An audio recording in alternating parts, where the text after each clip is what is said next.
ụmụnne daalụ m otego mbido na-eche ka m esi wee kwuo ife a m chọrọ ikwu kịta ruo n'ụtụtụ tata mmụọ nke Chineke wee gwa m ife m na-ekwu. Otego m bidoro na-enene mgbakọ a ụmụnne anyị ndị a ga-akpọzi ndị kpatara ego na-agbakọ na be nnukwu nwanne anyị nwoke a na-akpọ Arthur Eze n'Ugbo. Oge anyị wukwa ụmụaka ife anyị ji mara ya bụ atọ 1000. Abịa n'anya fụ na ndị Igbo rijuru afọ bịa na-agbakọ n'etiti atọ ahụ. Mbịa na-eche ife dị mma ka ife ọjọọ. Ife ndị wee bịa na-eche etu abụ na o nwere ife bịa bata n'etiti ndị Igbo. Ife ahụ bịa bata abụ ọnwụ n'oyibo ife ahụ akpọ ya classes. Enwee na ndị nwere ego nwee ndị enweghị ego. Ife abịazie wụrụ ife abịa bute ife a na-akpọ classes na-enwere ndị nwere nwee ndị enweghị. Ha na-operate as if na ha ncha abụrụzi ofu mba. So mbịa na-eche ife a ha na-agbakọ around nwanne anyị nwoke. Ife kpata ndị wee ekwe echiche abụ na o nwere egwu ha na-ada etinyere. Emechara m chọpụta na enyi m nwoke ọzọ emena nsogbu etiri egwu ahụ about atọ n'Igbo ọga ndị ọga. Mbịa na-echie Chineke daalụkwa na-ekwughị ife ọbụla ntị mmụọ nke Chineke agwa m ife mmegbu. Mana bifo m ruo n'ikwu okwu ahụ, akpọtụrụ m enyi m nwoke. O nwere otu enyi nwoke mụ na ya na-atụ ero na ọ dị n'oke mkpa. Ma ọ Black Chi Mmadike, onye be anyị ka ọ wụ onye o si n'akụkụ nke a na-akpọ ọlụ mana obi na mba a na-akpọ Australia. Nsị ya na ọ na-adụkwanụ nke etu a ndị be anyị si agbakọ around atọ na ọ na-adụ nke ife dị mma. Mụ na ya wee tikọọ ya wee chekọọ ya ọnụ wee fụ na ọ mawuru onwe ma ife n'idiri ka a tụọ ya aka. Maka ọwụ na atọghị ya aka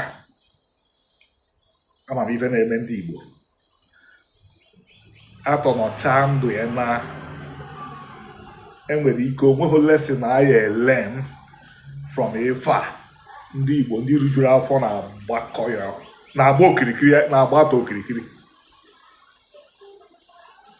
Maka o nwere uru okirikiri a ha na-agba ya bara. Ọbọdụ ofu uru nke ọ na-abụda ịbụọ.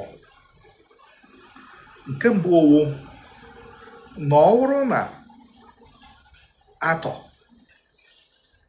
adaghị anabata ha ya adada abịa. Maka ọ bụ ha atọwa onye Igbo izizi nwegoro ego. Nke ahụ ofu ife dị mma mụ na enyi m nwoke a tikọrọ uche ọnụ wee chepụta. Ọnwụ na atọ adaghị anabata ha ya adada abịa. Nke ịbụọ wụ na ọ bụrụ na atọ anabataghị ha na-agba ya okirikiri ya ha na-agba ya. Ndị abụghọ ndị Igbo ka ndị be anyị nwere ike ịgbaso je na-agba onye ahụ okirikiri. Werukwa ha na-atụ mgbere etu esi eji ndị Igbo atụ mgbere. Mana ebe a ọ na-anabata ha na-agbakọ ya okirikiri. Onye bịara nso ka gị na ya atụ aro. Anyị wee sị na ife ha mgbakọ a ha na-agbakọ ya na ọ mara mma hinne. Ana mụnwa as Secretary General Omenala Defenders kwesịrị iji wee kwuo okwu ma na ọ bụghị n'ọnụ oyibo. Maka na ndị iro ndị Igbo ekwughị n'oyibo. Ndị iro ndị Igbo echee etu ha esi kọsa ọsọ ha esikwa na the usual channels ha si agba ndị Igbo mgba kwue na ife ha na-agbara atọ na ife ha ndị be anyị na-agbara atọ okirikiri iwu ka ha wee mee society, ka ha wee mee nka, ka ha wee mee ritual, ka ha wee mekwa nka, ka ha ghara ime nka. Ritual akwụkwọ ha na ife ha na-akpọzi ritual today ha na-eme ya, ha na-eji mmadụ agwọ ọgwụ, ha na-eji mmadụ achụ àjà. Ife ndị na-ekwu ife awụ ndị abụghọ ndị Igbo kpọrọ ndị Igbo asị, ndị Igbo na-agbakwuje. Ọnwụ na m asụọ n'oyibo ha nwere uche na ha ya aghọta na ndị Igbo ịgbakọta ọnụ, ha ya afụ ya as no threat to ha nwa, so ha ya kụsị. And etu ya nsikwu ka ha ya esi kụsị, ha si n'onwe na otu nwoke onye Igbo a na-akpọ Arthur Eze na ndị Igbo na ha na-agba okirikiri, na ha fọmụọ na nka, na ha fọmụọ na nka, na ha na-eme ritual. Egwu atụwakwa ụmụnne anyị ha kwụsị ịgbakọ, bikos ọ ha gbakọ e wee tụọ aro etu anyị esi mee ka ọnọdụ ndị Igbo dị mma. Ọ ha gbakọ ha wee jụọ onwe ha ajụ, ife ha ndị be anyị na-agbafusi agbanasị obodo ndị ọzọ, a na-achụ anyị ka a na-achụ agwọ ọdịmma. Ọ na ha gbakọ ha ya jụrụ ajụ ahụ, onye ọbụla nọdụbe ha ma njụ ajụ ahụ, uru ọzọ dụkwa n'ife ahụ. Ofu ife kpatara ha ji esokwa atọ ahụ n'ome n'okenye, maka ndị Igbo kwụsịrị ịsọpụrụ okenye, bikos na okenye kwụsịkwara ime ka okenye ife na-emebi na-aga n'iru. Mana ha bịa na-agba okenye nso, ruchizi ife dị mma, bikos onye nọ ndị okenye nso nọkwa ndị mmụọ nso, and onye nọkwa ndị mmụọ nso nọkwa Chukwu nso. So mụ na enyi m nwoke wee sị na anyị ekwu ife a m kwuru na vidiyo. Mụ na ya nwa atụ eme itibeghị bifo, mana anyị nwere histrị, mana ọ ya ama. Oge nsi na ọya pụta, oge nsi na ọya pụta, ọya nyachara na-ajụ kedu ebe ọya dị. Esi m n'aka nwa nwanne ya nwoke mee ka akwụkwọ dị etu a ruo atọ aka. Onye na library ọ ya fụ akwụkwọ ọ mụ dere ya.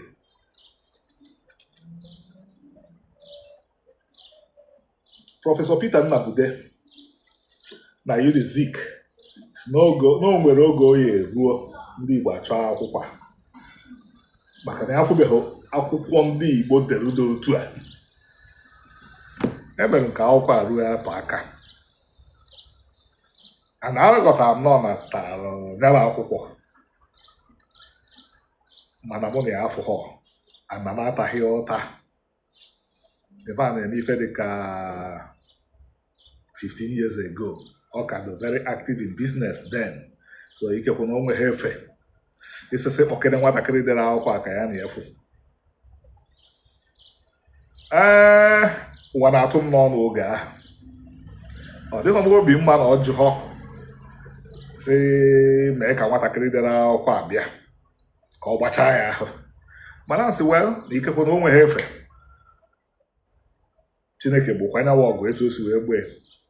Ịkpatazi ife mba eri taa abụghọzi nsogbu tomi.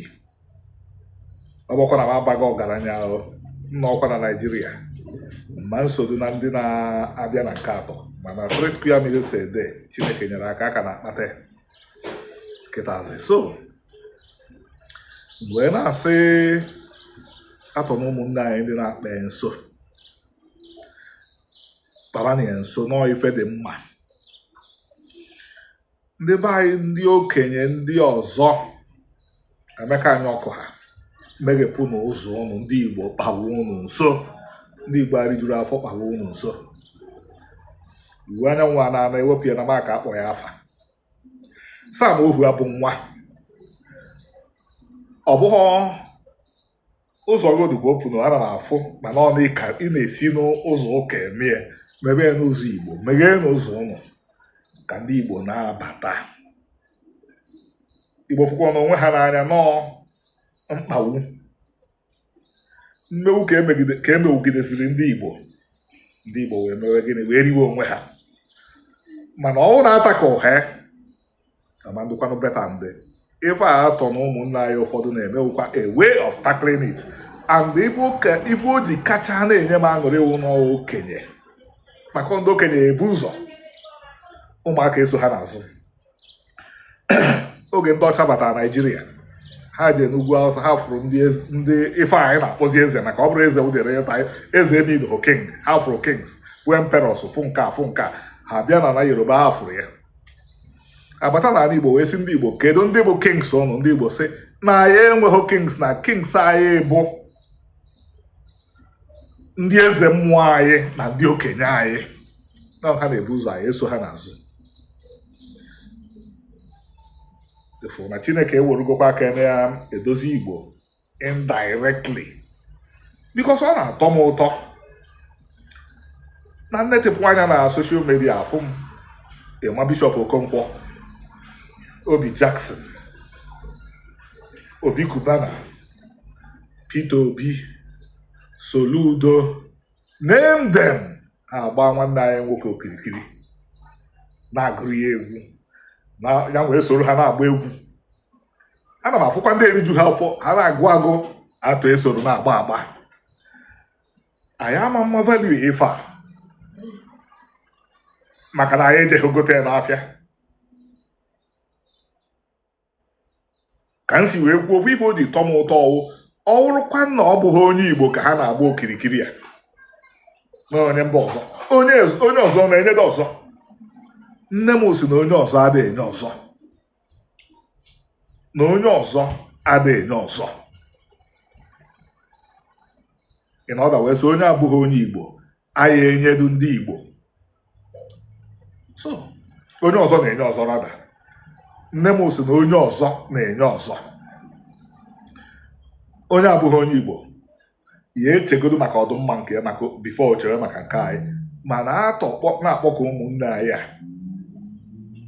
ha ya akpa ife ya bara Igbo uru,